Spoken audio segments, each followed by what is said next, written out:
E aí, pessoal, boa noite. Estamos aí ao vivo aí para mais uma transmissão, né? Vamos esperar aí o pessoal entrar. Enquanto isso, vou fazendo alguns ajustes nas conexões.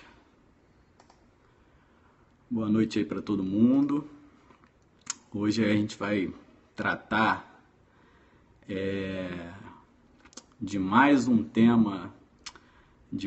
tema bem complexo, né? Agora, caminhando no processo penal, vimos aí a teoria do bem jurídico lá no direito penal, e agora a gente vai tratar aí de um tema muito importante, que é a teoria do garantismo penal, com base numa obra magnífica, né? Uma concepção teórica do professor Luiz Ferraioli, evidentemente, né? Vamos esperar então o pessoal entrar aqui, vou tomar um cafezinho. Enquanto a gente espera aí o pessoal entrar, evidentemente. Queria dizer que fiquei muito feliz aí com o resultado aí dos meus alunos que fizeram a prova lá de delegado de polícia do Mato Grosso do Sul. Galera que foi lá no aulão do Zuc também, jogou duro, jogou muito duro, né? E conseguiu aí um desempenho muito bom, né? Num contexto geral aí, né? da prova, evidentemente. E também fiquei muito feliz porque caiu uma questão falando sobre o tema que a gente abordou na sexta-feira. Na sexta-feira a gente bateu um papo sobre a teoria do bem jurídico, sobre a concepção teórica do bem jurídico, e aí logo lá no domingo, na prova do Mato Grosso do Sul, para delegado de polícia, apareceu uma questão bem dogmática, interessante, né, sobre o tema, o que mostra o que vem acontecendo de um tempo para cá nos concursos públicos, principalmente quando a gente fala de direito penal e de processo penal, de uma evolução muito grande, né? Principalmente nas matérias de direito penal e processo penal, e aí o cara que entra, né, numa linha de seguir aquele estudo convencional, né, aquele estudo ordinário, aquele estudo típico do manual, ele acaba escorregando nessas questões que são decisivas, né? Então, evidentemente, o estudo para concurso pelos manuais ele é importante, ele é fundamental para você construir uma base teórica, mas alguns temas precisam ser trabalhados com uma maior densidade, como, por exemplo, lá no direito penal, a teoria do bem jurídico, a questão dos princípios, a questão das teorias de domínio, né, no tema concurso de agentes, as questões da legitimação dos desvios causais, a imputação objetiva, tudo isso precisa ser trabalhado, né, com uma maior profundidade, porque isso, infelizmente, é exigido aí para aquela galera que está fazendo concurso público, tá? Queria agradecer já a presença aí do meu querido amigo, professor Montes, né? O melhor professor de Direito Penal do Rio de Janeiro, meu parceiro lá na delegacia, né? Um cara que é excepcional em tudo que faz, né? E é muito bonito também, né? Bom ver ao vivo. Vi ele ao vivo lá no aulão do Zuc, cara. Pô, é mais bonito que qualquer ator de novela desse aí. Queria agradecer também, entrou aí agora ele, ó, @HiltonZuc, o mestre dos aulões. O Zuc realmente é um cara fascinante, né? Domina aí, né, a área dos concursos públicos, mata a pau, adivinha a questão, joga muito duro, né? Comanda lá aquele aulão maravilhoso, né? Aquela plateia ali cheia de faixa preta, como ele diz mesmo, é o cara ali que está com o distintivo da mão, tá? O Zuc fala, não é, se você é faixa branca ainda, está começando, assiste lá as lives, assiste às aulas, compra o Zuc Derno, né? Quando tu tiver ali afiado, aí tu vai pro aulão, parte pro aulão, que lá é jogo duro. Aliás, Zuc, ó, eu quero um Zuc Derno, hein?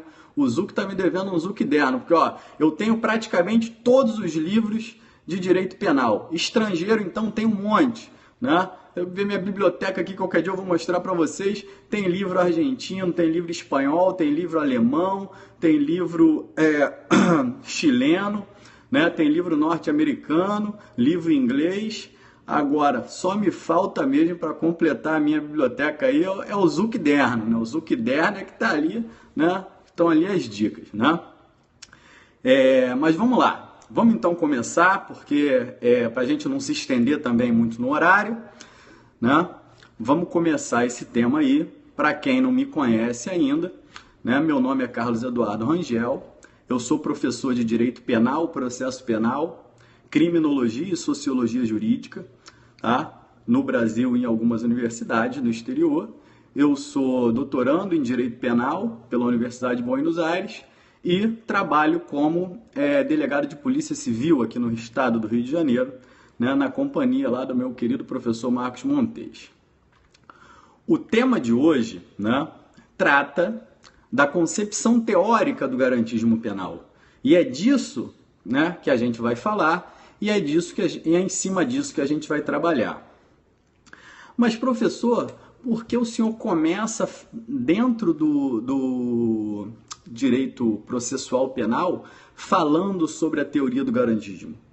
Bom, primeiro, né, existem aí dois motivos principais. Queria mandar um beijo, entrou agora ao vivo a minha querida professora, musa do Direito Constitucional, professora Tayane Moraes.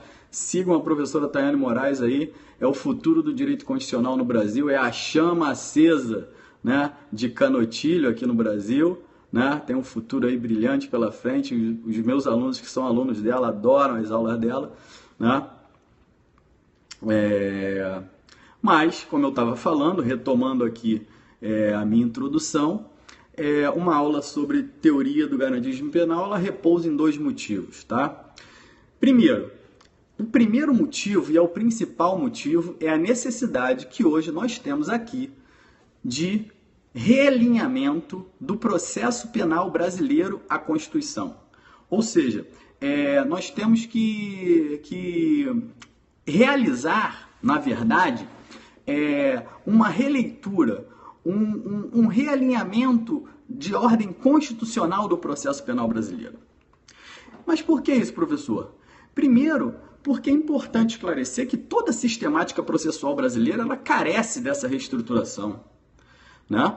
Então, cabe aqui esclarecer que o nosso Código de Processo Penal, por exemplo, ele foi concebido com uma matriz ideológica totalmente dissociada da nova ordem constitucional de 88. Ora, nós temos um Código de Processo Penal que aí, não obstante as suas frequentes e reiteradas alterações, na verdade, a concepção, né, uma cópia, né, do Código Rocco, que foi editado em 1930 na Itália fascista de Mussolini. E aí vão surgindo as primeiras perguntas, os primeiros questionamentos. O que eu vou esperar de um Código de Processo Penal de 1941, de inspiração tipicamente fascista?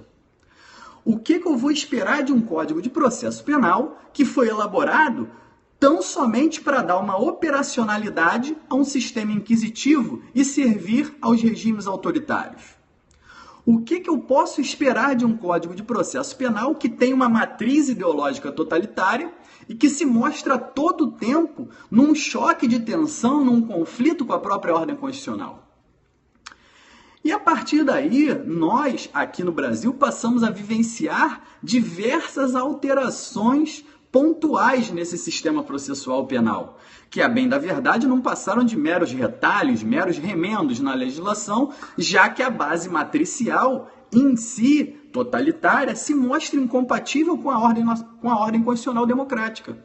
E isso é um problema no Brasil. E é um problema que a gente tem que enfrentar de peito aberto, a gente tem que discutir isso, né? Ocorre no Brasil hoje uma verdadeira esquizofrenia legislativa com hipertrofia dos mecanismos processuais que surgem totalmente despidos de uma base ideológica e só prestam a quê? A amenizar um clamor público e as insatisfações coletivas. Não há base ideológica, não há harmonia no sistema processual, não há organização no processo legislativo. Então, o que a gente precisa fazer é restabelecer essas coordenadas ditadas aí pela ordem constitucional, né, lá no campo do processo penal. Então, é preciso retomar na teoria e na prática a ordem constitucional e os valores ali expressos como centro gravitacional da nossa ordem jurídica. É isso que a gente precisa no Brasil. Porque às vezes eu enquanto acadêmico, eu fico escutando, né, muita gente falando assim, na teoria funciona dessa maneira, mas na prática não funciona. Isso é um discurso totalmente vazio.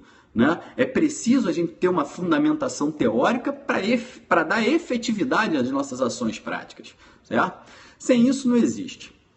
E o segundo motivo, aí já é um motivo de ordem sentimental, né? É a necessidade de superação de um grave equívoco sobre a teoria do garantismo penal.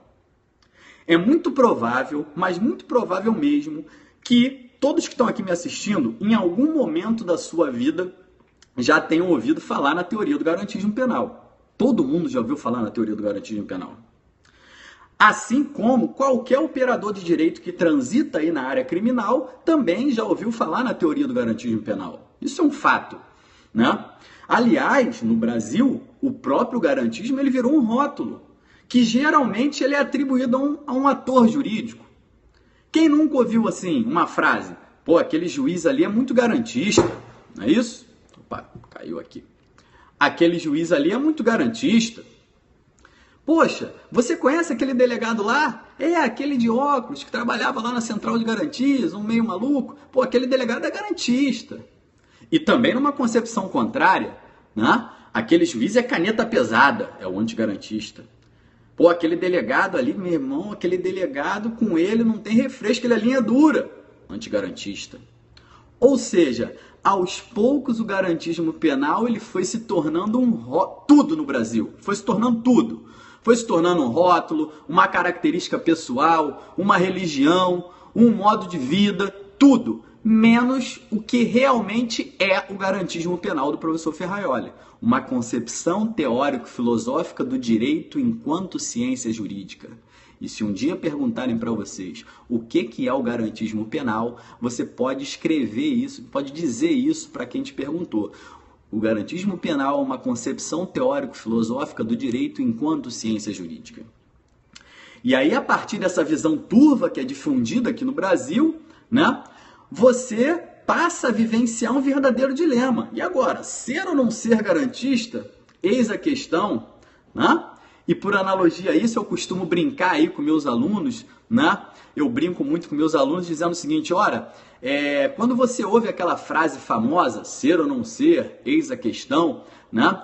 Nesse momento, né, qualquer um vem à memória aí a imagem, né, do personagem de Hamlet, né, de Shakespeare, né, segurando, né, a caveira de Yorick e falando essa frase, ser ou não ser, eis a questão, e olhando para a caveira.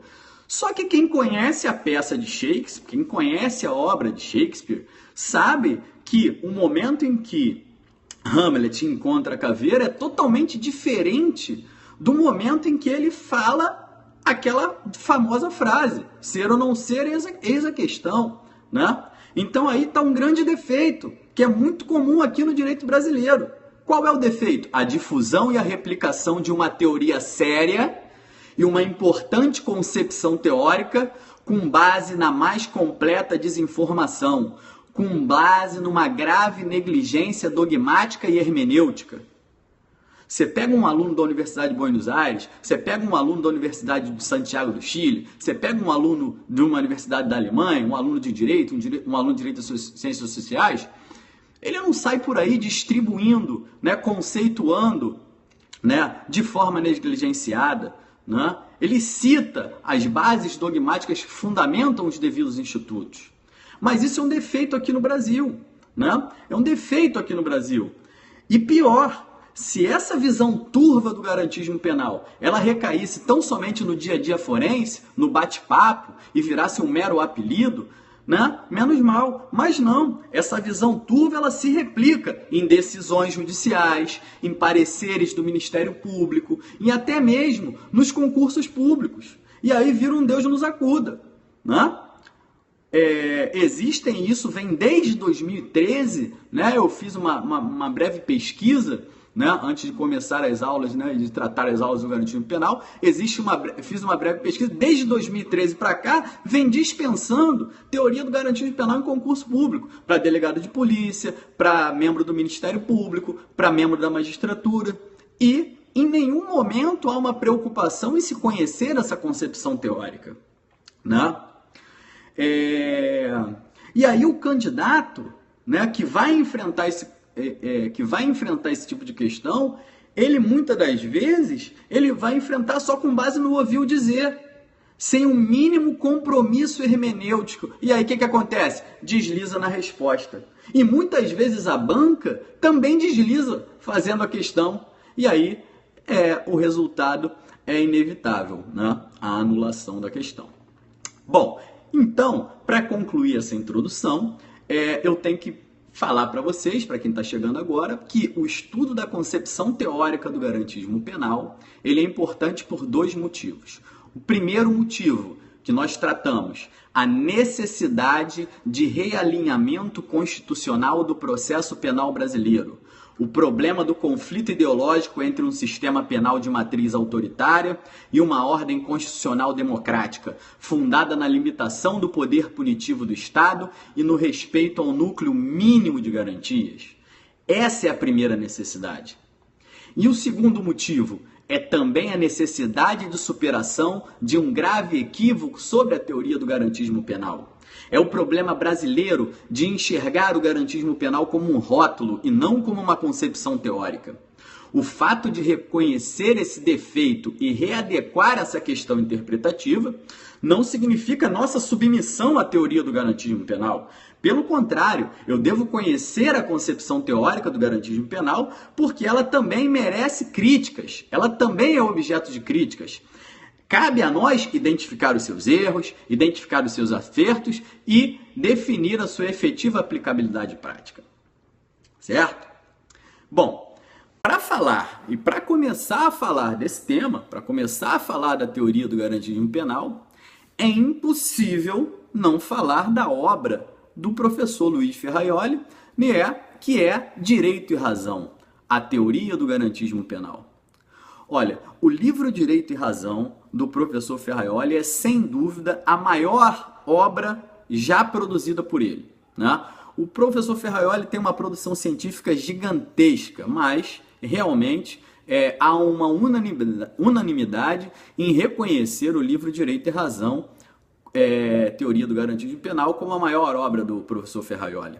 E quando eu trato dessa obra, eu me recordo das lições, né, do meu professor Dr. Roberto Bergali, lá da Universidade de Buenos Aires, né, que o professor Roberto Bergali ele costuma dizer que Direito e Razão do Ferraioli é um marco intelectual que tem a mesma proporção da obra dos Delitos e das Penas de Beccaria de 1764. Para você ter uma dimensão da relevância dessa obra para a produção científica, ou seja, uma figura importante como o professor Roberto Bergali, ele considera a obra do Ferraioli, Direito e Razão, como um divisor de águas, assim como foi a obra dos Delitos e das Penas lá em 1764, que é a obra do Cesare Beccaria, certo? Então, o Direito e Razão, essa obra do professor Ferraioli, vamos falar aqui brevemente nela, porque ela realmente a bibliografia indicada para quem quer um maior aprofundamento dentro desse tema, mas ela tem um certo problema, ela tem cerca de 1000 páginas, né? Tem cerca de 1000 páginas, ela é dividida em 5 grandes capítulos, né? 5 grandes partes, né? Onde, após de tratar de questões epistemológicas e teóricas, situando a correlação aí entre a razão de ser do direito penal, o Ferraioli mergulha, né, na construção de uma teoria para o garantismo penal. Então, ao postular aí em sua tese as chamadas condições de globalização típicas da pós-modernidade, Ferraioli passa a analisar um ideal de democracia e as formas de racionalidade que podem sustentar esse ideal. Então, nesse caminho, nessa trajetória, Ferraioli enfrenta problemas das sociedades pós-industriais e pós-coloniais, verificados a partir da consolidação de um sistema capitalista global, que foi, evidentemente, gradativamente, né, pontualmente, impondo aí a sua dominação ou a sua razão, né, com base no discurso de uma economia livre, de uma economia de mercado.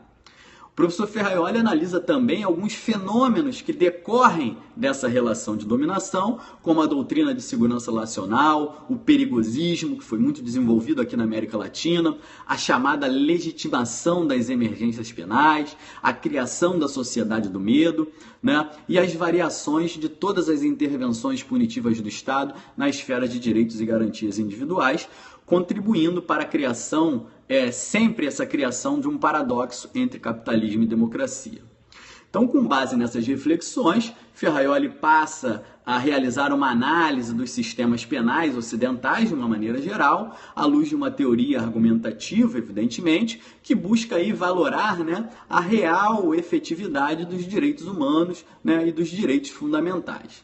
Então, num breve resumo aí, só para vocês terem uma dimensão, no primeiro capítulo, Ferraioli traça aí uma reflexão especulativa acerca do papel de busca da verdade, a verdade como sendo o eixo processual legitimador da pena, que representa em última instância a expressão final da intervenção punitiva, né, a sanção, o castigo, né?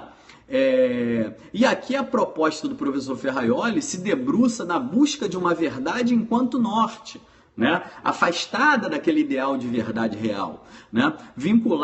Essa verdade vinculada à democraticidade do processo, ao exercício de uma intervenção punitiva através do sistema composto por um núcleo de garantias. E aqui, no meu ponto de vista, né, vai aparecer o primeiro problema dessa concepção teórica, assim, no meu ponto de vista, na minha forma de enxergar o direito processual penal, a minha visão, o meu conceito de verdade, né? Eu acho que o conceito, a palavra, o problema não é a adjetivação da verdade, né? A existência de uma verdade real, de uma verdade processual. O grande problema aí é a própria palavra verdade, a concepção da palavra verdade, porque na verdade é um juiz, né? O ator jurídico que tem um poder decisório, ele analisa um fato, ele no presente, ele analisa um fato passado que vai gerar efeitos futuros.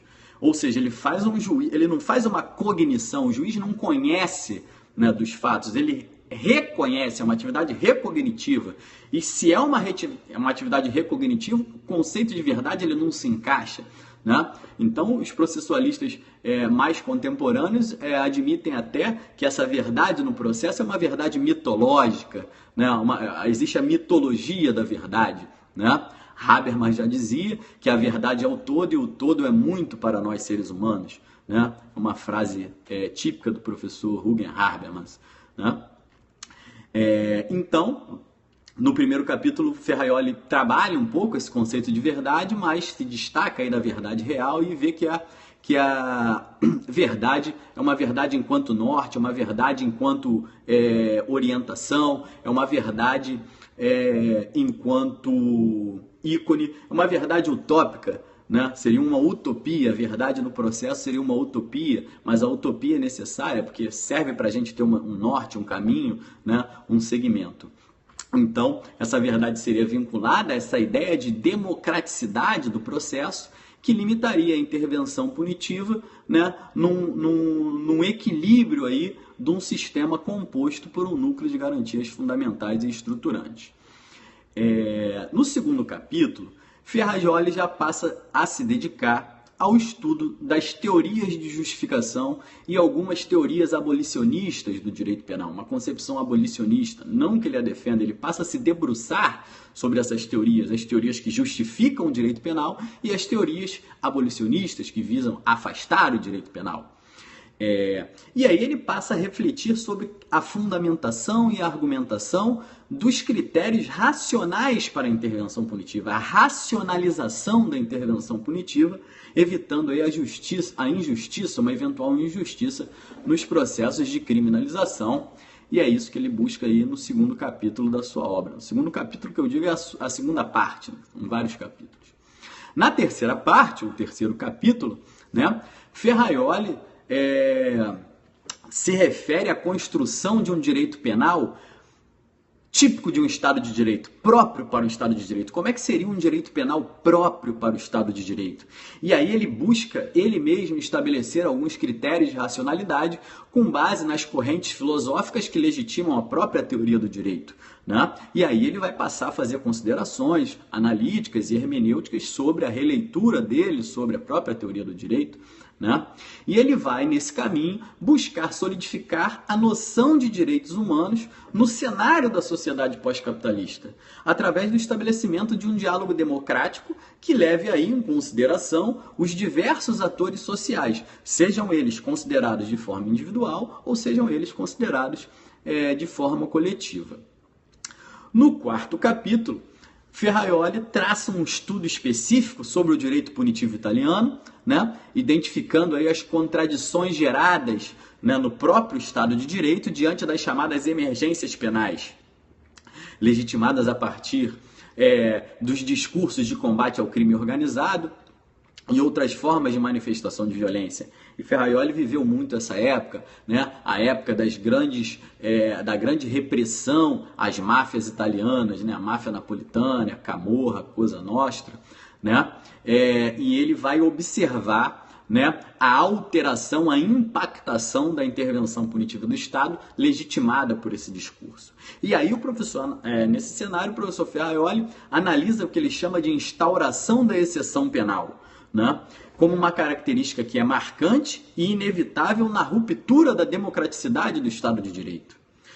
E aí ele vai começar a dar exemplos de como isso se verifica tanto no direito penal quanto no processo penal. E aí no direito penal, o professor Ferraioli vai indicar alguns sintomas dessa ruptura do Estado Democrático de Direito e dessa instalação do regime de exceção penal. Como, por exemplo, criação de tipos abertos, criminalização de formas de participação, tipificação de crimes de perigo abstrato, né? E principalmente lá no campo processual, que é o que hoje nos interessa, a inversão do ônus probatório, a violação da presunção de inocência e a permissão de atos coercitivos, né, por parte dos órgãos aí de operacionalização do sistema de justiça criminal.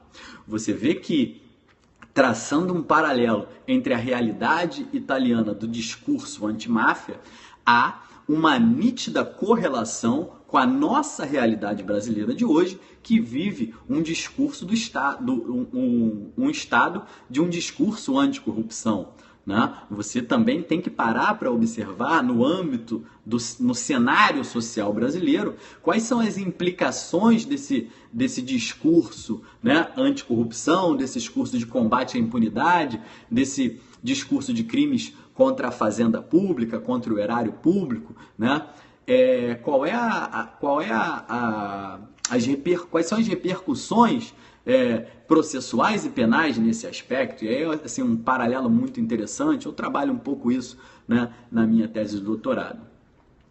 E por fim, no capítulo 5º, o professor Ferraioli passa a expor, aí sim, as bases teóricas, né, da sua teoria do garantismo penal. Queria mandar um abraço agora, entrou agora ao vivo aí meu compadre, meu amigo, parceiro, professor Fábio Monteiro. O melhor professor do Brasil nos temas Direito Penal Parte Especial e Legislação Penal Extravagante, não há melhor, tá? Acompanha aí o professor Fábio Monteiro, melhor nesse tema. Mas, retomando aí, né, o capítulo 5º, Ferraioli passa realmente a estruturar a sua teoria do garantismo penal nessa última parte da sua obra, né? E aí ele traça uma proposição baseada num estudo de um direito que se legitima, evidentemente, a partir do respeito à lei. Ele parte desse dogma, né? E segundo Ferraioli, a concepção do garantismo penal ela assume 3 significados: o garantismo como modelo de direito, o garantismo como uma teoria do direito e o garantismo como uma filosofia política. Para quem está estudando para concurso público, atenção com essa tripartição significativa da teoria do garantismo penal, porque ela já apareceu em prova do Ministério Público Federal, ela já apareceu em prova da Magistratura Federal e ela já apareceu em prova para delegado de polícia em primeira fase, em questão objetiva. Então, para aqueles que não estão se aprofundando ou estão se aprofundando com objetivo em concurso público, atenção, é a primeira observação que eu faço para fins de concurso público sobre a teoria do garantismo penal do professor Luiz Ferraioli, que ele estrutura, se você for observar o livro dele, né, a obra dele, Direito e Razão, né, logo na primeira parte, ele faz essa tripartição, né, significativa da sua teoria. Ele diz que o garantismo penal é, ao mesmo tempo, um modelo de direito, é uma teoria do direito e é uma filosofia política.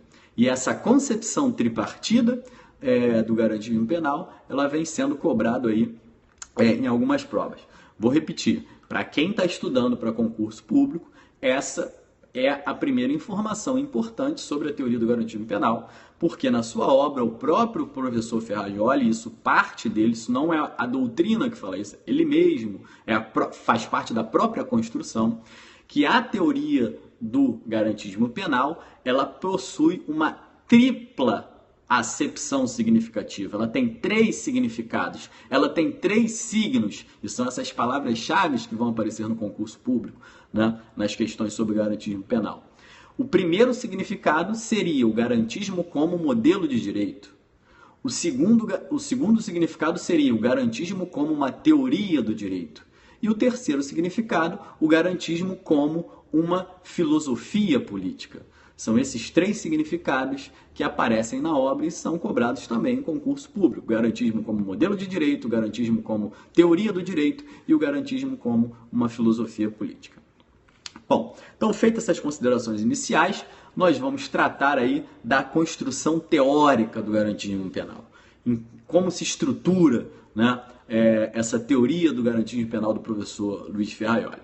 E a primeira coisa que a gente tem que falar é que, evidentemente, essa matriz teórica do garantismo penal, ela tem uma ligação muito forte, uma ligação umbilical, uma ligação muito íntima com a limitação do poder punitivo estatal e a tutela dos direitos fundamentais. Se eu fosse falar para você quais seriam as expressões chaves do garantismo penal, eu poderia dizer que a concepção teórica do garantismo penal, ela passa necessariamente por uma correlação íntima entre a limitação do poder punitivo estatal e o sistema de tutela de direitos fundamentais.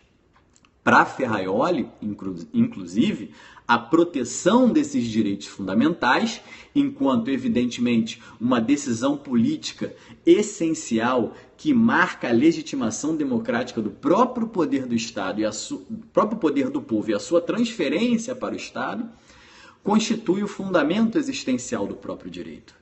Então, para Ferraioli, vou repetir para vocês, a proteção desses direitos fundamentais, a necessidade de proteção e tutela desses direitos fundamentais é o fundamento existencial do próprio direito.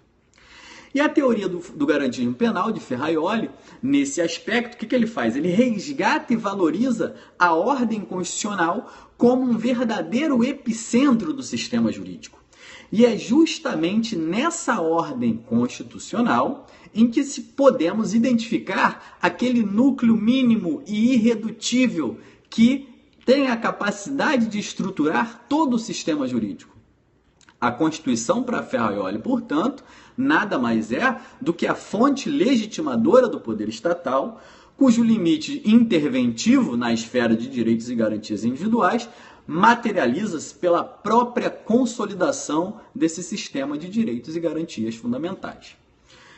Para Ferraioli, evidentemente, é esse sistema constitucional que encontra assento numa matriz kantiana da dignidade da pessoa humana e dos direitos fundamentais que devem ser respeitados, efetivados e garantidos sob pena de, caso isso não ocorra, haver uma perda de legitimidade das instituições democráticas e subversão do próprio poder do Estado.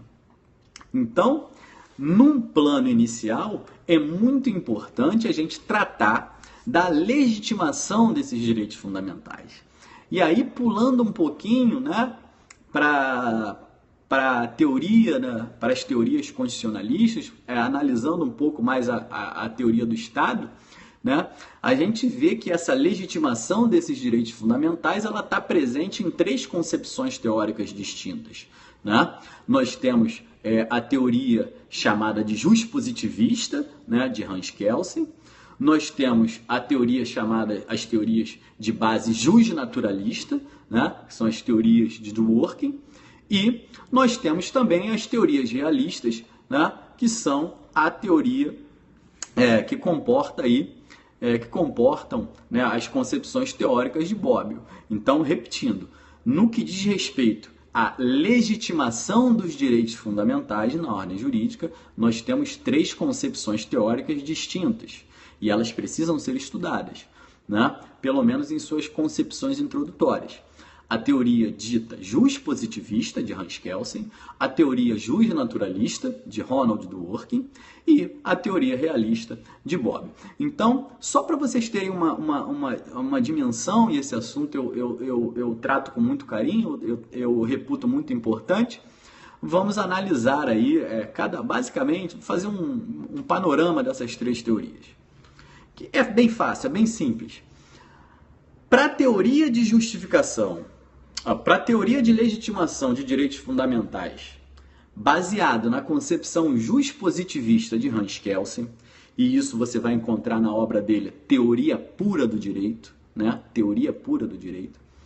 Inexiste para Kelsen uma causa de justificação racional de direitos humanos, dos direitos fundamentais. Para Kelsen, a legitimação dos direitos fundamentais ocorre com a sua positivação. Por isso é uma teoria juspositivista. Ou seja, a partir do momento em que um direito fundamental é positivado no ordenamento, ocorre a sua legitimação. Para Kelsen, essa legitimação ela tem natureza constitutiva e ela decorre do poder constituinte originário. Então, no bojo do poder constituinte originário, na criação daquela ordem jurídica constitucional, né, para Kelsen, a legitimação dos direitos fundamentais ocorre no momento da sua positivação, certo? Numa outra linha, e aí fazendo um contraponto à teoria juspositivista de Hans Kelsen, nós vamos ter a teoria jusnaturalista do professor Ronald Dworkin, né? Vocês encontram lá no livro dele, Levando os Direitos a Sério. Para Dworkin, existe uma causa racional e pré-existente de legitimação dos direitos humanos, dos direitos fundamentais. Ou seja, para Kelsen, na sua teoria juspositivista, a legitimação não tem uma justificativa racional e ela ocorre no momento da sua positivação. Para Dworkin, não. Existe sim uma justificação racional e pré-existente desses direitos humanos. Por isso, uma corrente jusnaturalista. E essa justificação, lá na sua obra, o professor Dworkin chama de autoconsciência racional da dignidade humana. Para Dworkin, todos nós, enquanto seres humanos, temos uma própria consciência, uma autoconsciência que decorre da nossa racionalidade, de um conteúdo mínimo da dignidade humana. Então, para Dworkin, a legitimação, quando operada no campo do ordenamento jurídico, ela se reveste de uma natureza meramente declaratória. Então, voltando aí a fazer o contraponto, porque fica mais fácil identificar. Para Kelsen, em sua teoria juspositivista, a legitimação dos direitos fundamentais ocorre com a positivação e, portanto, ela tem uma natureza constitutiva, certo? Então, para Kelsen não tem justificativa racional nenhuma para a legitimação dos direitos humanos, dos direitos fundamentais. Para Dworkin, né, é o contrário. Ele tem uma concepção jusnaturalista. Existe uma justificação racional, sim, e essa justificação do Dworkin em sua obra chama de autoconsciência da dignidade humana. Então, quando aquele direito humano, aquele direito fundamental, ele for legitimado a partir da sua positivação, ela vai ter uma própria natureza declaratória e não uma natureza constitutiva. Bom, num terceiro momento, numa terceira corrente, a concepção chamada de teoria realista do professor Norberto Bobbio, né? Você encontra no livro dele lá, A Era dos Direitos, né? É o livro do professor Bobbio que trata desse tema. Para ele, essa discussão está esvaziada. Para o professor Bobbio, a legitimação dos direitos humanos e dos direitos fundamentais, ela se efetivou lá em 48, no pós-guerra, a partir da Declaração Universal dos Direitos Humanos. Ali eles estão legitimados. Então, a questão de se há uma legitimação pré-existente ou se há uma legitimação que depende da positivação no ordenamento, isso é uma questão meramente secundária. Para Bobbio, a preocupação central não é a legitimação dos direitos humanos e dos direitos fundamentais, mas sim a efetiva garantia dos direitos humanos e dos direitos fundamentais. Por isso, ela é uma teoria realista de legitimação dos direitos fundamentais. Então, a partir aí do reconhecimento dessa legitimação dos direitos fundamentais, baseados nessas três concepções teóricas, e aí, considerando a relação entre o indivíduo e o Estado e as teorias que tratam desse nível de relação entre o indivíduo e o Estado, e dentre as principais teorias se destaca a teoria dos 4 status do professor Jelinek, né? A gente não vai entrar nesse tema, senão a gente fica, né, trabalhando de uma maneira muito densa essas teorias, mas em cima do reconhecimento dessa legitimação, né, e observando a relação entre o indivíduo e o Estado, o professor Ferraioli ele desenvolve 4 postulados básicos acerca dos direitos fundamentais. E é isso que a gente tem que entender para a concepção teórica da teoria do garantismo penal. O primeiro postulado do professor Ferraioli sobre os direitos fundamentais é o seguinte: a consolidação dos direitos fundamentais representa um interesse e uma expectativa de todo o corpo coletivo, de toda a coletividade.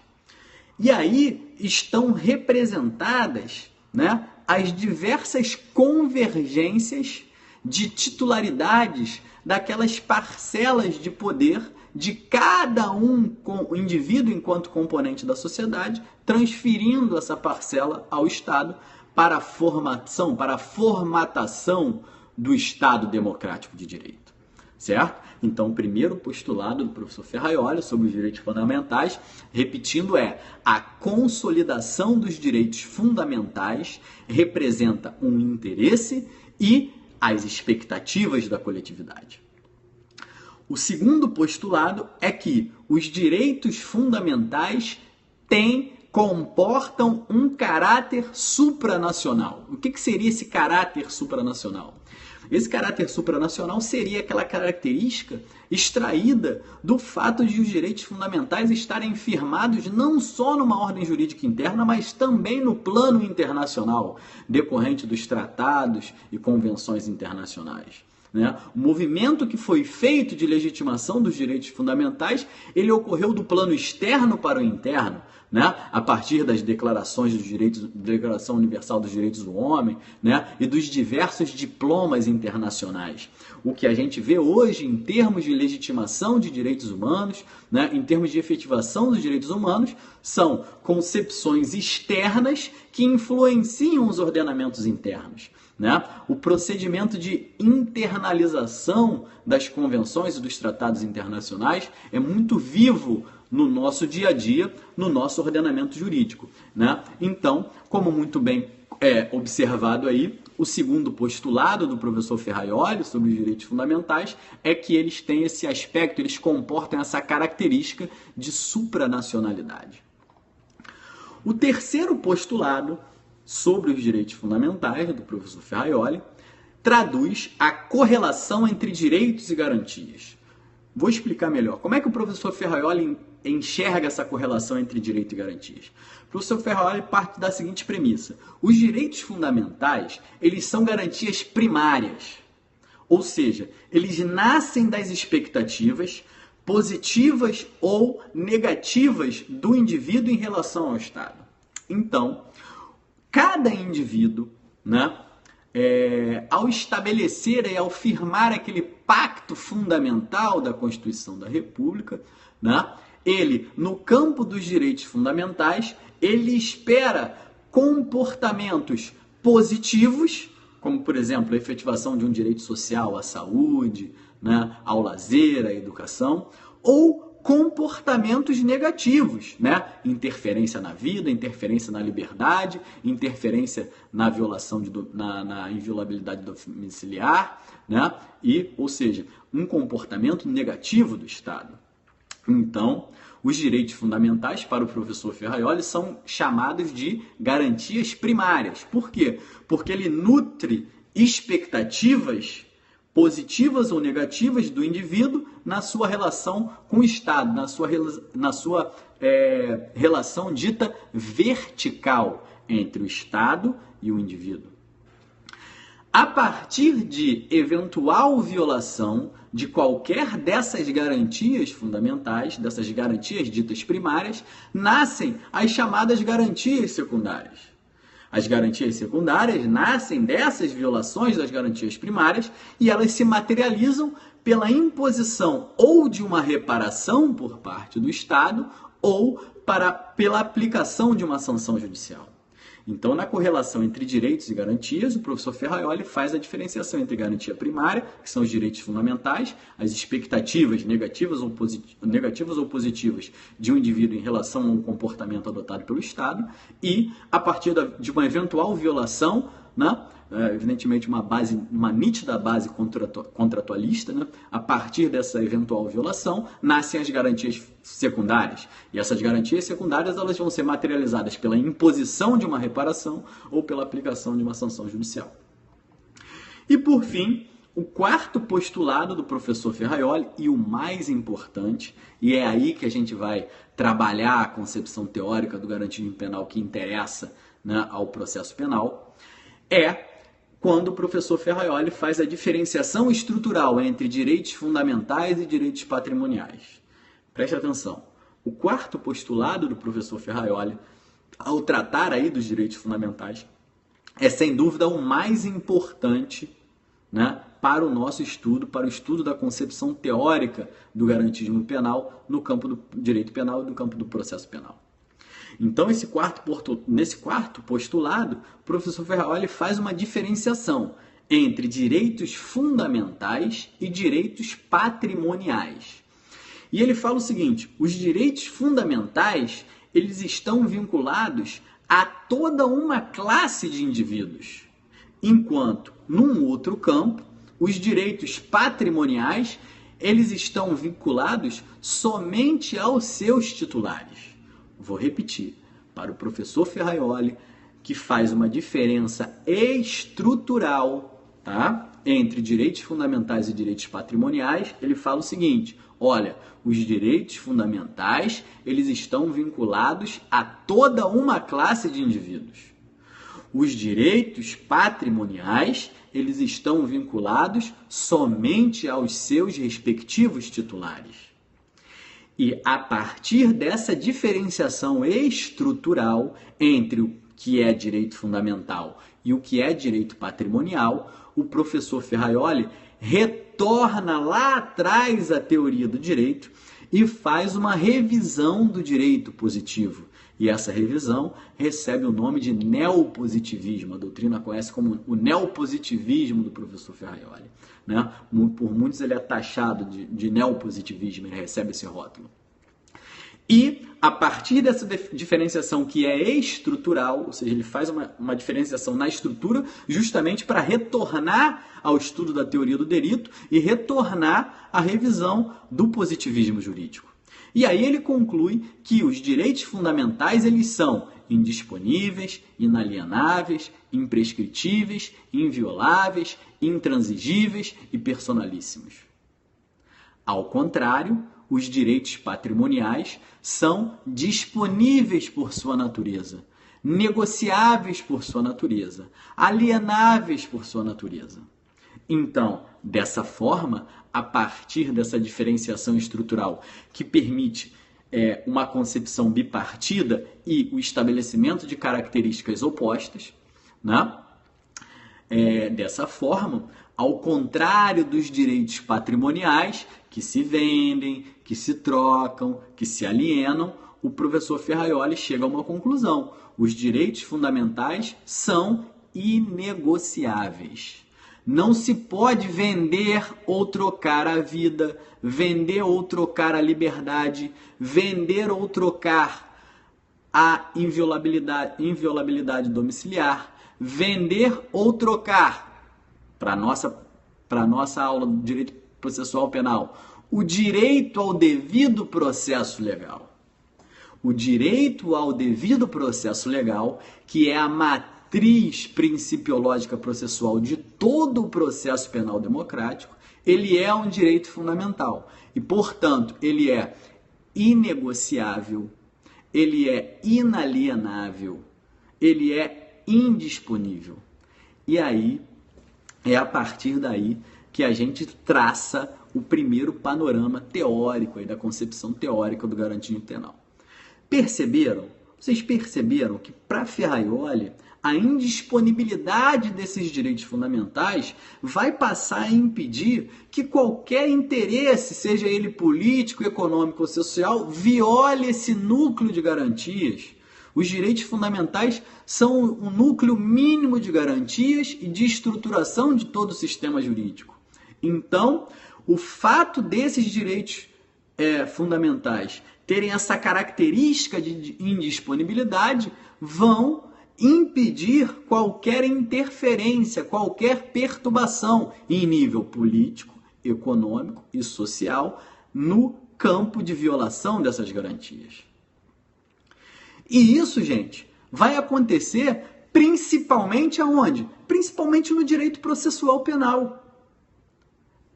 No direito processual penal. Vejam vocês, eu vou fazer uma construção aqui com vocês que eu costumo fazer lá nas aulas, né, da pós-graduação, do mestrado, que é muito interessante. Vejam bem, o direito penal, ele, na construção de um fato punível e na atribuição de uma cominação, de uma sanção penal correspondente a esse fato punível, é meramente uma concepção abstrata. O direito penal em si é uma concepção abstrata. Você pega lá o artigo 121, matar alguém, pena, reclusão de 8 a 12 anos, por exemplo, uma concepção abstrata. Você tem um fato punível, um comportamento desviante, né? e uma sanção correspondente a esse comportamento desviante. Então, o direito penal ele não tem realidade fática. É o processo penal que instrumentaliza a identificação desse fato punível e há, evidentemente, a aplicação da pena.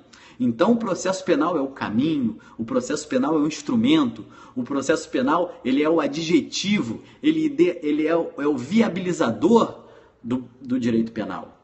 É isso que a gente tem que ter na cabeça. Né? É essa concepção que a gente tem que ter na cabeça. Que o direito penal ele é uma realidade abstrata, que ele é uma abstração, e que é o processo penal que vai instrumentalizar. Imagina uma linha entre o acontecimento do fato punível, de um lado, e a aplicação da pena. Liga o fato punível, que é o delito, à aplicação do castigo, que é a pena. Se você fizer uma linha ligando, esse caminho do fato punível até a pena é feito pelo processo penal. E é por isso que eu gosto de trabalhar essa ideia de processo penal como instrumento, processo penal pelo caminho, e ao longo das nossas aulas a gente vê as diversas concepções, né? Tem doutrinadores que têm a concepção de processo penal como guerra, processo penal como situação jurídica, né? Eu gosto de trabalhar a ideia do processo penal como caminho, como instrumento, como via. Por quê? Porque é a partir dessa ideia, né, que a gente chega à conclusão que é o processo penal que toca no homem de verdade. É o processo penal que toca no homem, no indivíduo de carne e osso. Certo? Por quê? Porque um indivíduo cometeu um determinado delito. Né? Ele cometeu um determinado delito. Quando é que ele vai sentir, né, na pele as consequências do cometimento dessa infração penal? Quando a intervenção punitiva do Estado, através do processo, se voltar contra ele. Então, por isso que o processo é um instrumento, é o caminho do fato punível a alcançar a pena. É ele que toca no homem de carne e osso. E a partir daí, por exemplo, o professor Carnelucci, no livro dele, A Insustentável Situação do Processo Penal, né, ele diz que uma das maiores misérias do processo penal é justamente isso, porque o indivíduo, nesse caminho entre o fato punível e a pena, ele vai sendo punido, para lá no final, né, com a sentença, ele decidir se ele é culpado ou inocente. Então, se ele for culpado, prossegue aí o sancionamento. Agora, se ele for inocente, né, ou seja, ele veio sofrendo todo aquele caminho para só no final ele ser considerado inocente. Então, por que eu estou falando isso? Porque é importante saber, porque às vezes a gente dá muita atenção ao direito penal, mas no campo teórico-prático é importante a gente ter essa concepção, essa preocupação com as garantias processuais, porque são as garantias processuais que vão tocar no homem de verdade. E aí você escuta muita gente por aí falando assim, professor, mas o inquérito policial é moroso, o inquérito policial ele não serve para nada, é um elefante branco. Muito cuidado com essa afirmação. O processo penal brasileiro ele é composto de duas fases. Numa primeira fase, a gente tem uma investigação preliminar, uma investigação criminal, e essa fase é materializada pelo inquérito policial, né? O titular da primeira fase é a Polícia Judiciária, e numa segunda fase a gente tem a instrução processual a partir da denúncia até a sentença. Então, muito cuidado ao taxar o inquérito policial de perigoso. A partir de um inquérito policial, eu peço medidas cautelares de índole restritivas de liberdade e medidas cautelares reais. Eu consigo a restrição de liberdade e a indisponibilidade de todos os bens do indivíduo. Certo? Então, a partir daí, é a morte física e patrimonial de qualquer pessoa a partir de quê? A partir do inquérito policial e no âmbito de uma investigação preliminar. Né? Evidentemente, o inquérito policial ele tem muitos defeitos. Né? Existe uma concepção teratológica, né? ele tem essa concepção teratológica, mas temos que ter muito cuidado porque o inquérito policial ele tem que ser trabalhado no âmbito das garantias, porque ele é muito perigoso a partir de uma mera investigação preliminar, a partir do que Carnelucci chamava de juízo de possibilidade, de juízo de probabilidade, eu consigo efetivar graves violações aos direitos e garantias fundamentais. Então, vou tomar uma aguinha aqui rápida, retomando o nosso tema, né? Feito aí esse apêndice, acabei me estendendo muito, acabo falando demais, porque sou um leitor muito assíduo, né, do professor Carnelucci, né? E aí acabo me empolgando quando o tema é o professor Francisco Carnelucci. Mas vamos lá. Dessa forma, então, como eu estava dizendo, é extremamente necessária, né, a construção de um reconhecimento, de um respeito e de proteção dos direitos fundamentais de natureza processual. Nós não podemos negligenciar no tratamento, no reconhecimento e no respeito das garantias processuais, certo? E esse é um dos grandes pontos temáticos da estruturação da teoria do garantismo penal. E nós vamos ver isso. A estruturação da teoria do garantismo penal, tanto no direito penal quanto no direito processual, né, como já mencionei, ela passa por uma forte ligação entre a concepção teórica do garantismo penal e a limitação do poder punitivo. Certo? Existe uma forte ligação entre a concepção teórica do garantismo penal e a limitação desse poder punitivo do Estado. Então, dessa forma, o processo ele passa a ser visto também como um instrumento de garantias. Ele passa a ser visto como um instrumento de garantias. Para o professor Ferraioli, o processo penal ele também é um limite à dominação do Estado, um limite ao agigantamento do Estado, aquela concepção robesiana do Leviatã, né, do Estado máximo, do Estado inchado, do Estado dominador. Né? Então, Ferraioli diz que o direito penal e principalmente o processo penal, ele é a lei de proteção do mais débil. Grave essa frase é emblemática do professor Ferraioli. Nesse campo entre a interligação entre a concepção teórica do garantismo penal e a limitação do poder punitivo do Estado, né, o processo ele passa a ser visto como um momento de garantias, como um instrumento de garantias, certo? E isso, o reconhecimento do processo penal como um instrumento de garantias, ele passa necessariamente por uma releitura, por um realinhamento constitucional de todo o nosso processo penal. Por quê? Porque, por exemplo, uma investigação preliminar, um inquérito policial, um auto de prisão em flagrante, ele também é um momento endoprocessual de instrumentalização dessas garantias. Então, para Ferraioli, o processo também é um limite a essa dominação do Estado e ele vai ser, na sua concepção, a lei de proteção do mais débil. Professor, por que a lei de proteção do mais débil? O professor Ferraioli, ele divide a tutela penal, processual penal, em dois momentos. E ele diz o seguinte, ora, no momento do fato punível, no momento de acontecimento do fato punível, é a vítima que é merecedora daquela tutela penal. Ó, por exemplo, uma pessoa está lá andando na rua, né, transitando lá numa via pública e de repente é abordada por dois indivíduos que realizam aí uma subtração patrimonial mediante violência, com uso de arma de fogo de determinados bens. Naquele momento do fato punível, naquele momento de ocorrência do fato punível, a tutela penal ela se volta para o resguardo da vítima, certo? Agora, num segundo momento, identificada essa autoria delitiva e constatados indícios de materialidade suficientes que justificam a imputação e legitimam a intervenção penal no Estado, é iniciada a persecução criminal contra esse indivíduo, autor desse fato punível. Nesse momento, aquele indivíduo que cometeu aquele delito, ele tem contra si, todo o aparato estatal.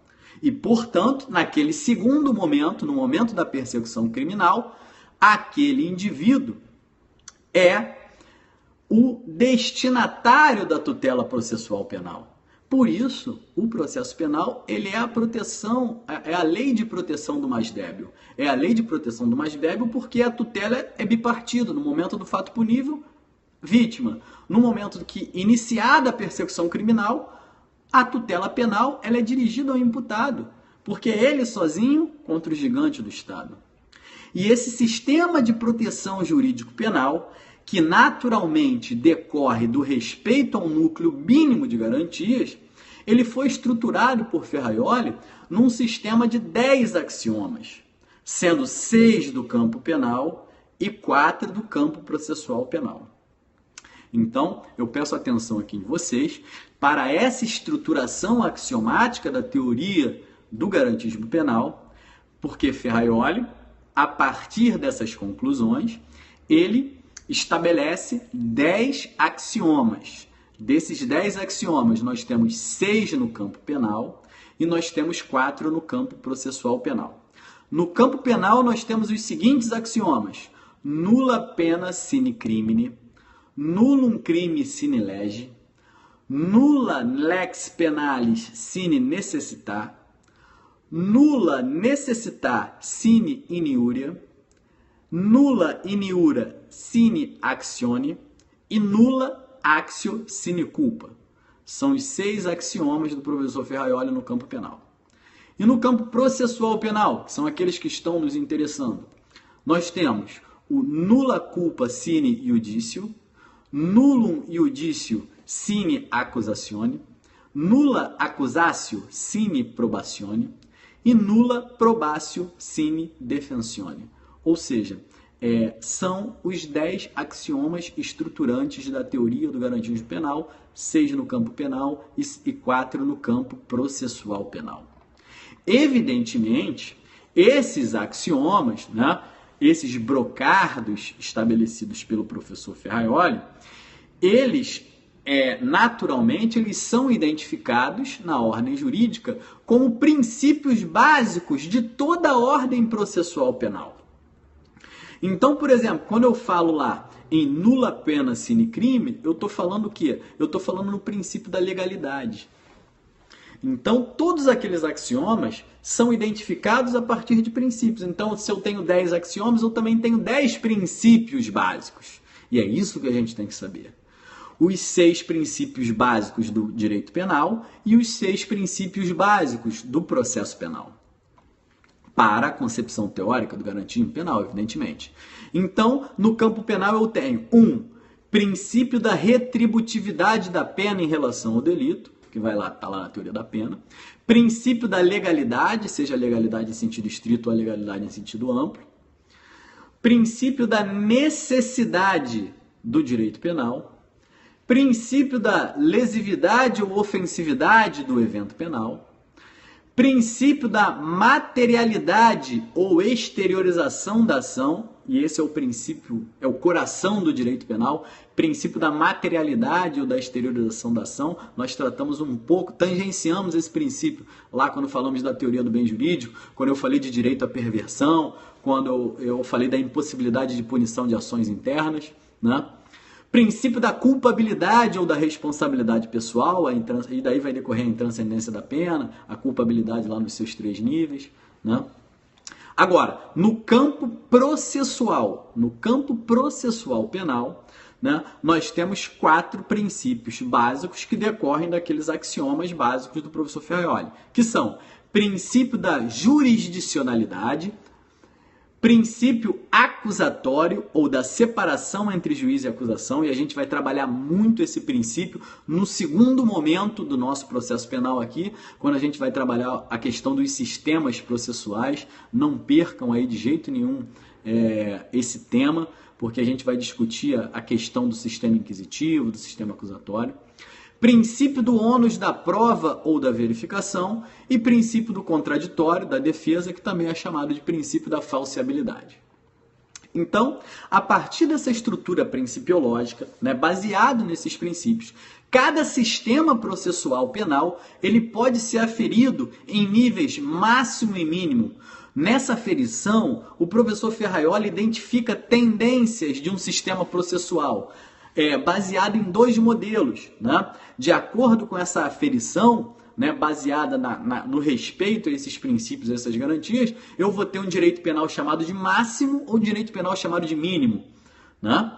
Então, para um sistema ser taxado de direito penal máximo, prestem atenção, deve-se punir todos os culpados, mesmo que isso custe a injusta punibilidade de um inocente.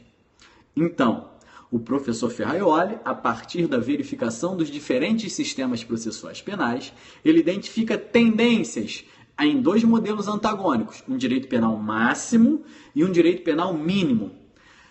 Para um sistema baseado no direito penal máximo, ele parte do seguinte pressuposto: o direito penal máximo ele tem que punir qualquer culpado, mesmo que, para alcançar essa meta de punir qualquer culpado, ele injustamente puna também inocentes.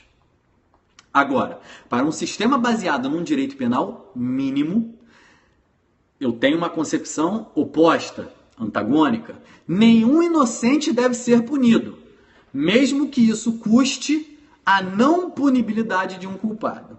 Então, vou repetir. O professor Ferraioli, ele, a partir daqueles axiomas, ele faz uma aferição, ele fala o seguinte: a partir desses axiomas eu posso olhar para qualquer sistema processual penal e identificar se ele é um sistema fundado nas garantias ou se ele é um sistema desrespeitoso a essas garantias mínimas. E isso ele faz através de uma concepção entre 2 modelos antagônicos. Ora, um direito penal máximo e um direito penal mínimo. E aí ele fala, olha, num direito penal máximo, a meta é punir todos os culpados, mesmo que isso custe a punibilidade, mesmo que injusta, de qualquer inocente. E ao contrário, para um direito penal dito mínimo, a meta é o seguinte, olha só, nenhum inocente tem que ser punido. De maneira nenhuma um inocente tem que ser punido. Mesmo que isso me custe o quê? A impunibilidade de um certo culpado. Então, dessa forma, para eu alcançar um sistema de direito penal mínimo, a imposição de uma sanção penal a partir de um fato punível, ela só existe quando ela for comprovada processualmente. E por isso a importância do respeito às garantias fundamentais.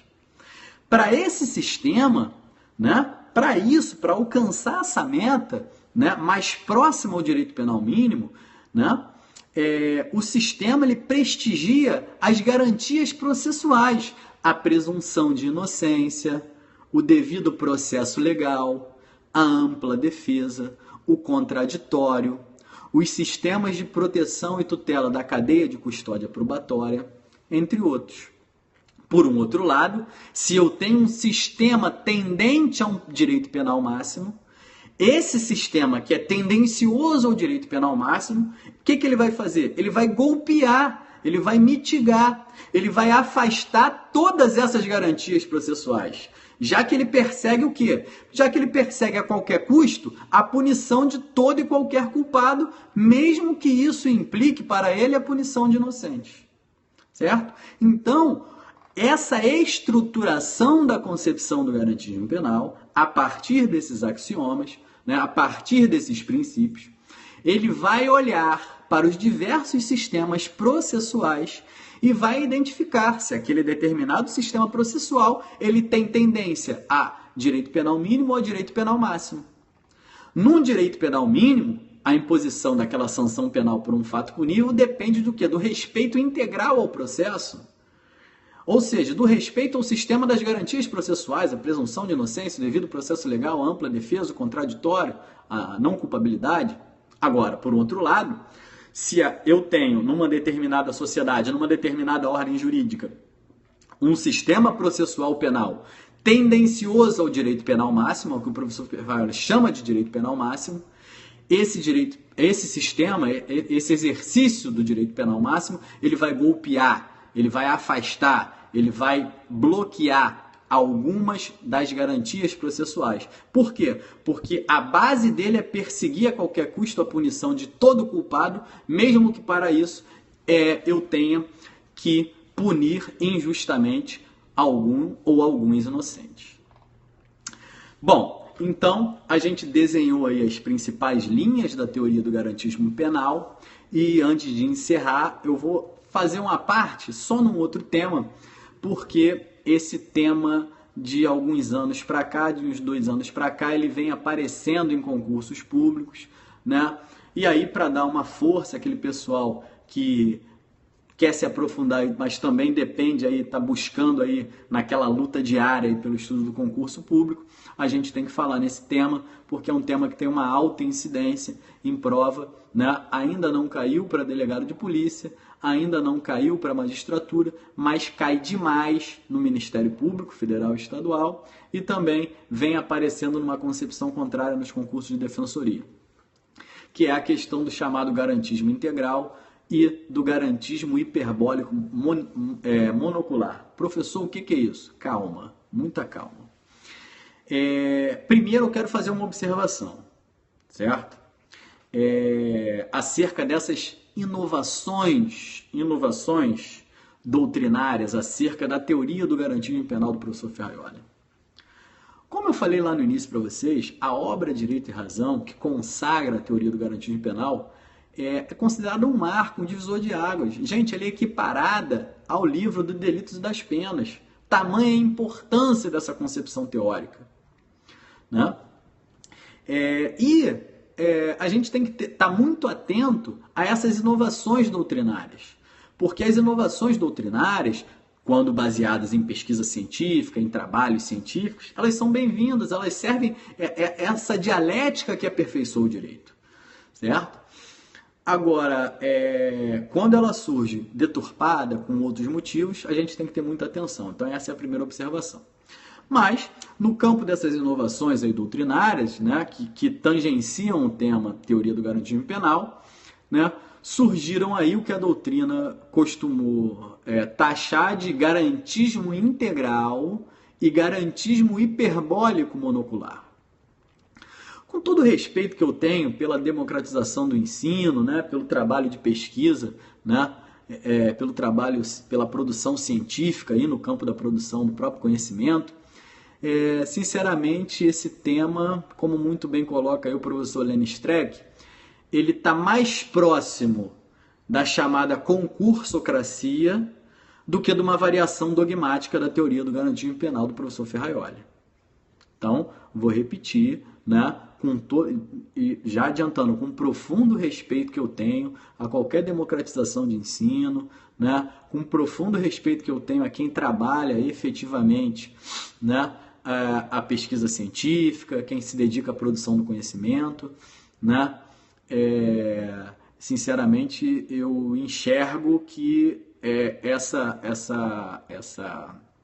inovação, né, doutrinária, ela está muito mais perto da concursocracia, do mercado de concurso, do que propriamente da construção de uma variação dogmática da teoria do garantismo penal do professor Ferraioli. E tal fato também é comprovado porque esse tema só ganhou relevo, só ganhou notabilidade quando passou a figurar em provas de concurso público, né, principalmente no campo do Ministério Público Federal. Mas vamos lá, vamos fazer então um esclarecimento simples para que, se isso vier a aparecer em prova, a gente consiga aí superar essa etapa aí, acertar a questão, porque para quem está estudando é isso que interessa, né? Olha só, há quem defenda que o garantismo penal do professor Ferraioli, ele comporta uma classificação bipartida em garantismo positivo e em garantismo negativo. Repita-se, isso não faz parte da concepção teórica original do garantismo do professor Ferraioli. Ou seja, na doutrina, há quem, olhando para a teoria do garantismo penal, fala assim: a teoria do garantismo penal comporta uma classificação em dois garantismos. Um garantismo chamado de positivo e um garantismo chamado de negativo, né? E essa divisão ela é extraída aí das concepções teóricas do princípio da proporcionalidade. Mas, professor, o que é isso? Bom, o que é chamado de garantismo negativo seria fundado naquele princípio que decorre lá da proporcionalidade, de princípio de proibição do excesso.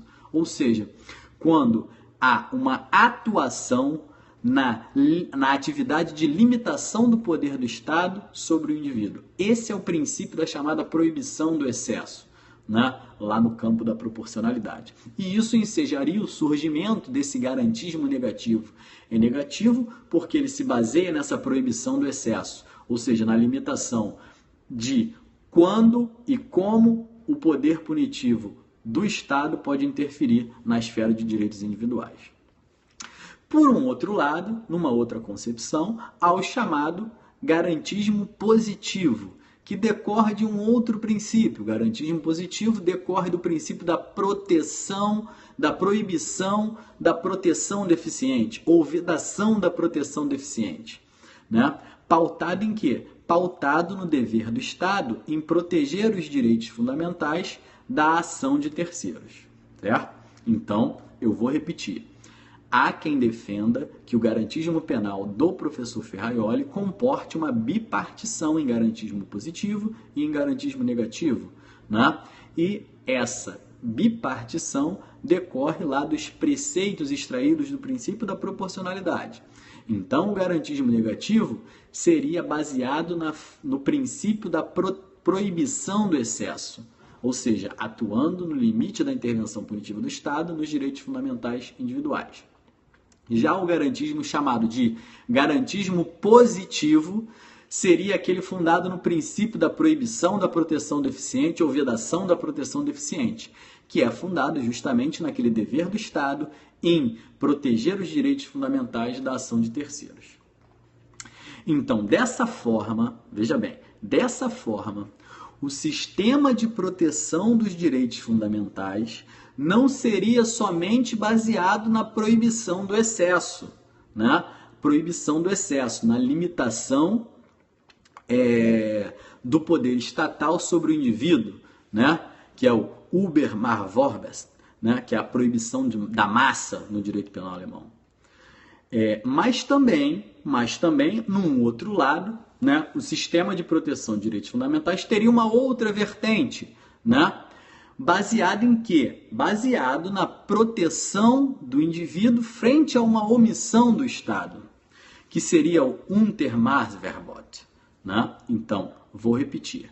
Para essa concepção doutrinária, o sistema de proteção de direitos fundamentais, tá lá da teoria do professor Ferraioli, não é só baseado na proibição do excesso, naquele limite do poder estatal na esfera individual, né? Que é o Übermaßverbot. Mas também ele é baseado numa outra linha, na proteção sobre a omissão do Estado. A omissão do Estado na proteção dos direitos fundamentais do indivíduo frente à ação de terceiros, né?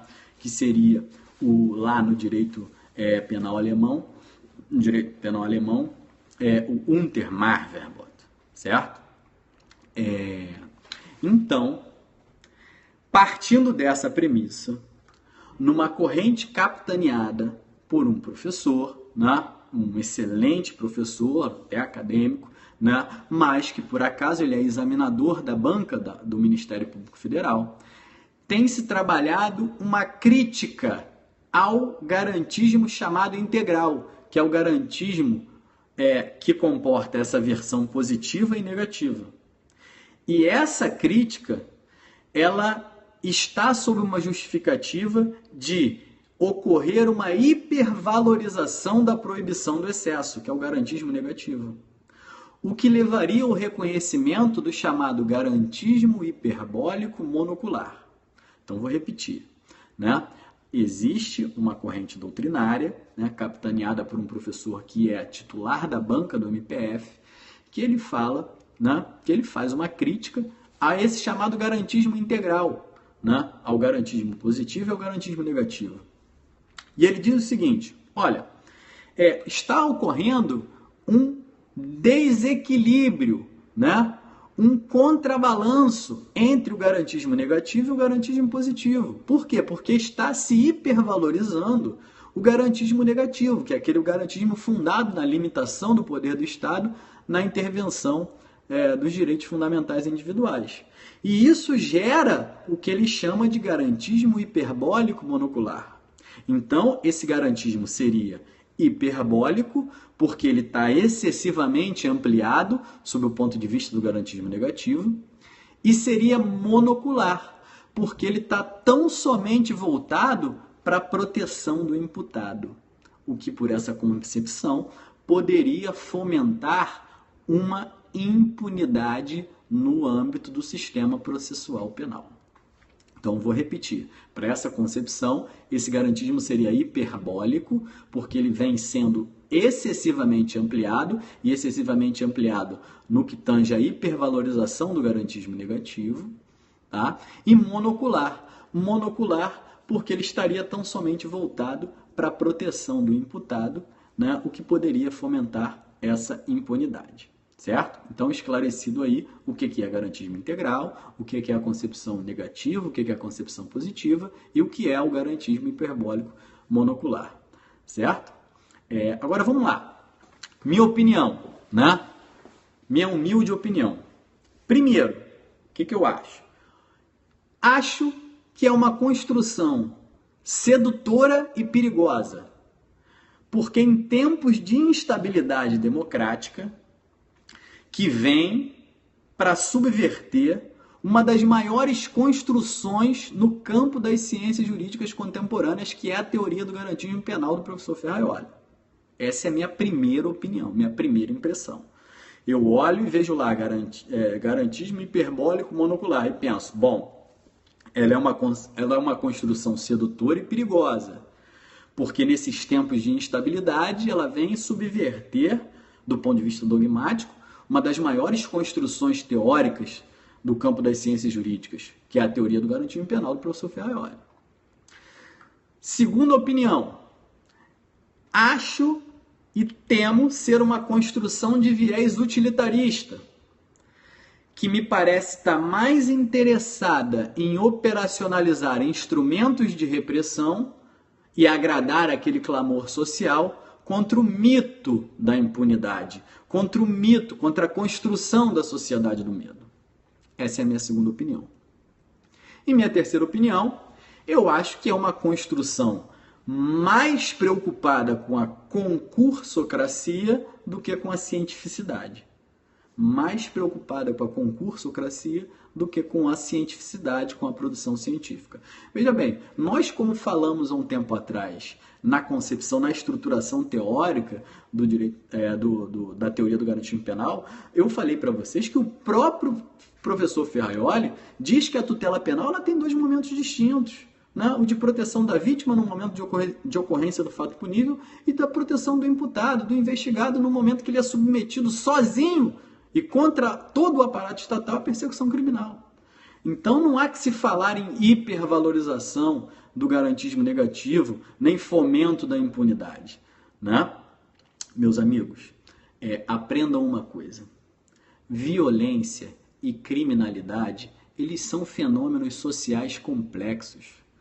O direito penal e o processo penal nunca vão oferecer soluções mágicas para refreamento da violência e da criminalidade, tá?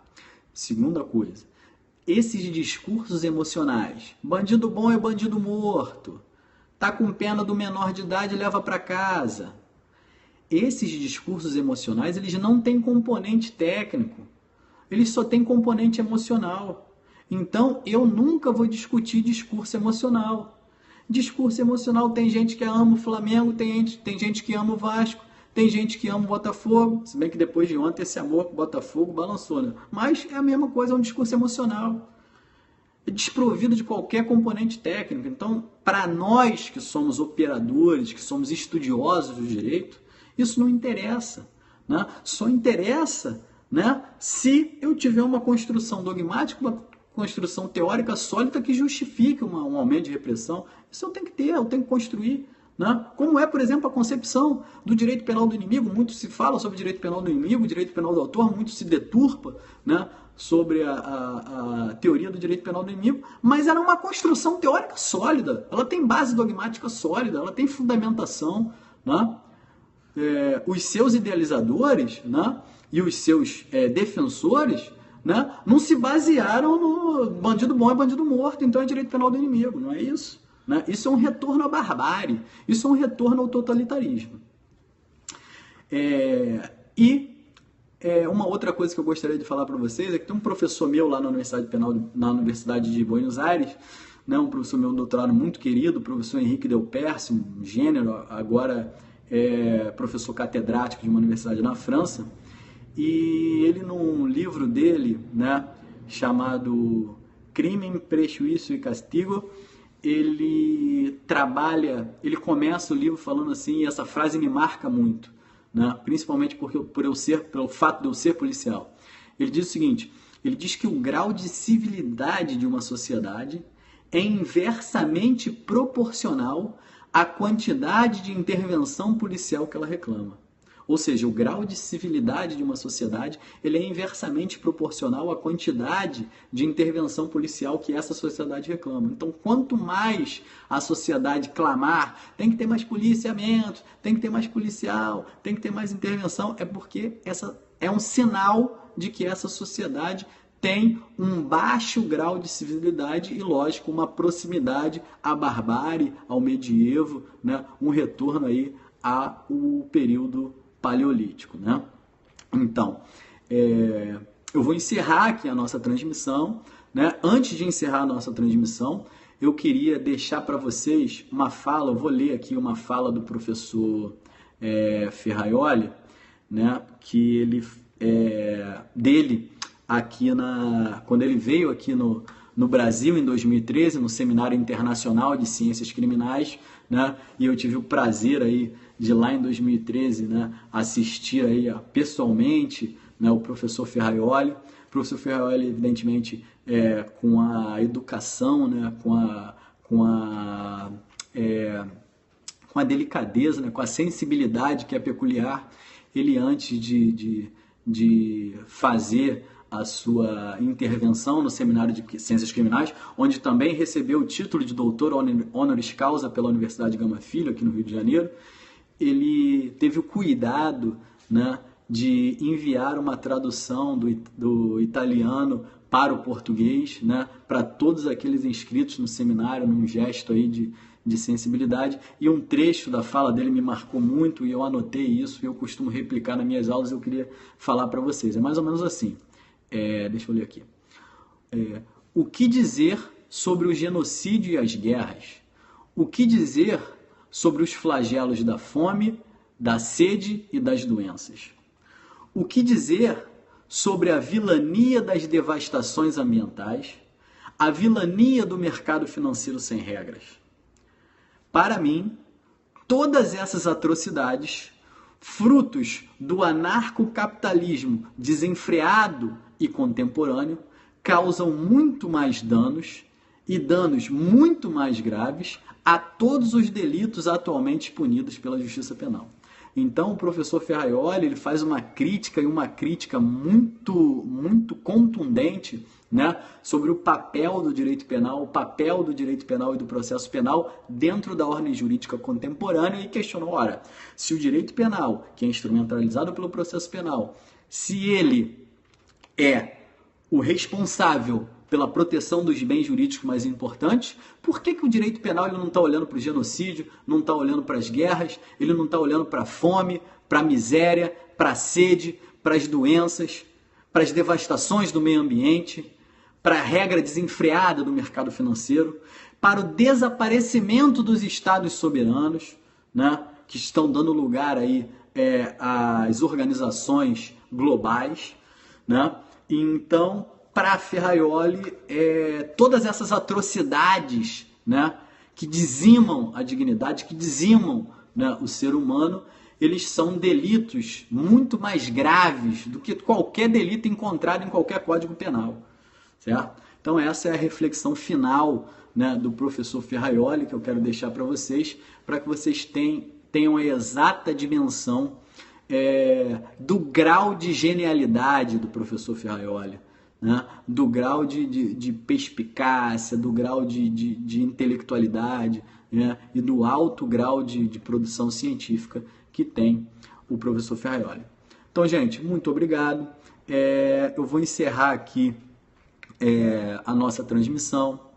Eu quero deixar aqui para vocês um e-mail, porque às vezes o aluno tem uma dúvida, né? Ele não ficou claro em determinado ponto, ele assiste lá a retransmissão. Então, vou deixar um e-mail, que é o e-mail que eu tenho de exclusivo, né? Exclusivo para contato com os meus alunos, que é o seguinte e-mail, ó, delpol, delegado de polícia, né? delpol.professorcarlosrangel@gmail.com.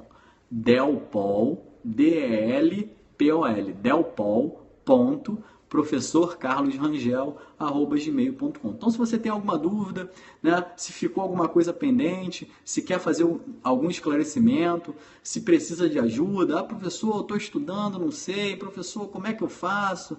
Pô, professor, eu quero caminhar, eu quero me aprofundar nesse tema, me indica uma bibliografia, tá? Evidentemente tem um delay aí na resposta, tá? Eu demoro um pouquinho a responder, mas procuro responder sempre, né? A gente tem uma demanda muito grande, a gente tem aqui muitas turmas de pós-graduação, de preparação de concurso, né, de mestrado, né?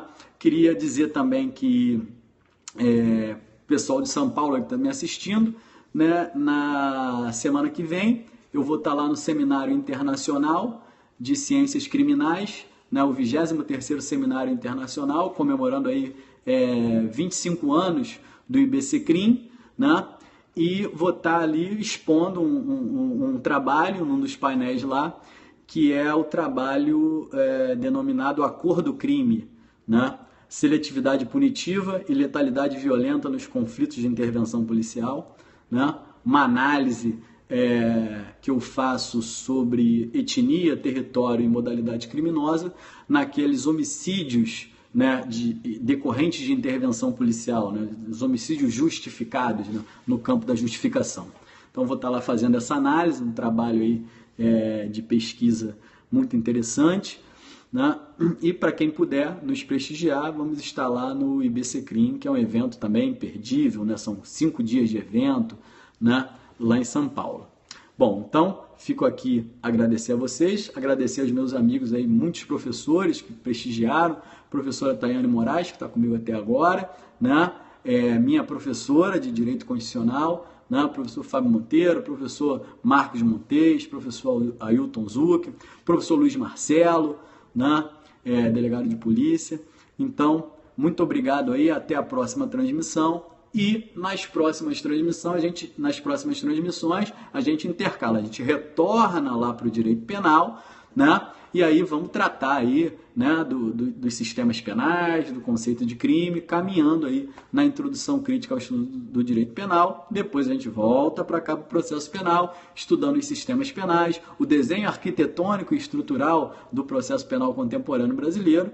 E aí nós vamos aí seguindo no nosso objetivo aí de democratizar o ensino, de difundir esse ensino. Acessem também a plataforma gratuita onde nós trabalhamos, né, que é o Liceu ACE, um projeto do professor Gustavo Nogueira. Acesse lá o liceuace.com.br, onde você tem cursos completos de direito processual civil, agora a professora Tayane vai colocar um curso completo de direito constitucional. Eu, o professor Fábio Monteiro e o professor Montes vamos colocar um curso completo, né, de direito penal, processo penal, né, e leis penais especiais. Eu também vou trabalhar muito essa linha crítica em cursos apartados, de forma totalmente gratuita, evidentemente, né, e também vou começar a trabalhar lá a criminologia, a sociologia e a filosofia do direito. Bom, gente, é isso aí. Muito obrigado aí por todos, tá? E um abraço aí para vocês. Até a próxima.